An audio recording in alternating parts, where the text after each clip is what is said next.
kasih Pak Karopenmas. Yang saya hormati rekan wartawan.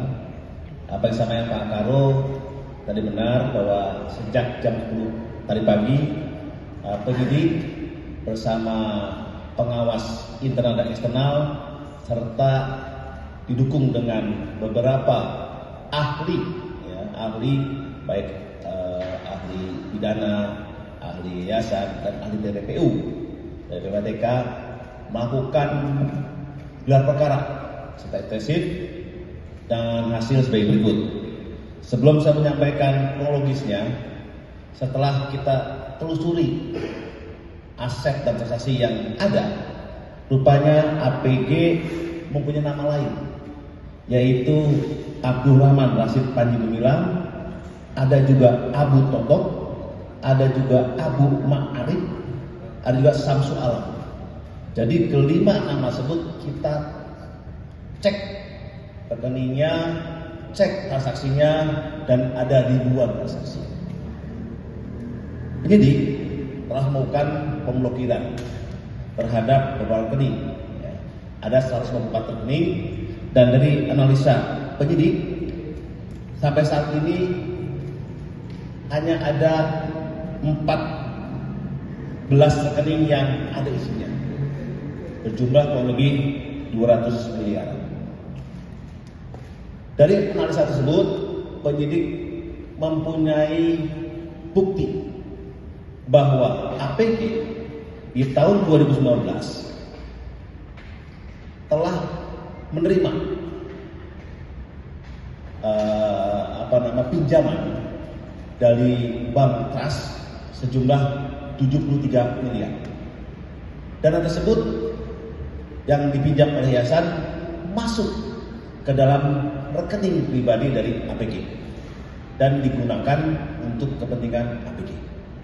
Kemudian cicilannya diambil dari rekening yayasan, sehingga terbukti bahwa ada tindak pidana asal, yaitu tindak pidana yayasan dan tindak pidana penggelapan.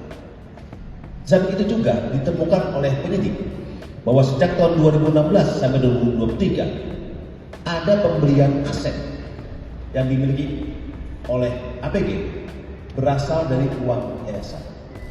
Inilah bukti tindak pidana asal yang ditemukan oleh penyidik, dan penyidik pun melakukan tracing aset terhadap beberapa aset dan rekening. Di sini dari rekening-rekening yang ada, penyidik bisa menemukan adanya rekening di Bank Mandiri nomor sekian yang masuk sebesar 900 miliar rupiah, dan juga ada transaksi keluar dari rekening tersebut yang digunakan oleh kepentingan pribadi sebesar kurang lebih 13 miliar dan 223. Sehingga kalau kita lihat in outnya dalam transaksi TPPU kurang lebih total kerugian yang ditimbulkan oleh APG di TPPU kurang lebih sekitar 1,1 triliun rupiah. Namun penyidik masih mendalami terkait dengan berapa secara real kerugian yang ditimbulkan akibat adanya dugaan tindak pidana asal, itu TPA-nya tindak pidana yayasan dan tindak pidana penggelapan dari perkara tersebut. Perkara yang ini juga hasil kesimpulan tadi bahwa APG telah terpenuhi unsur pasal 372 dengan ancaman 4 tahun, pasal 70 junto pasal 5 Undang-Undang Nomor 28 Tahun 2024 perubahan atas Undang-Undang Nomor 16 Tahun 2021 tentang yayasan ancaman 5 tahun, dan pasal 3, pasal 4, pasal 5 junto pasal 10 Undang-Undang Nomor 8 Tahun 2010 tentang tindak pidana pencucian uang dengan ancaman 20 tahun. Kesimpulan dari hasil gelar perkara tersebut sepakat bahwa APG telah memenuhi unsur pasal-pasal tersebut di atas dan meningkatkan statusnya menjadi tersangka pasal-pasal tadi. Demikian hasil gelar perkara. Ada pertanyaan, silakan. Pak.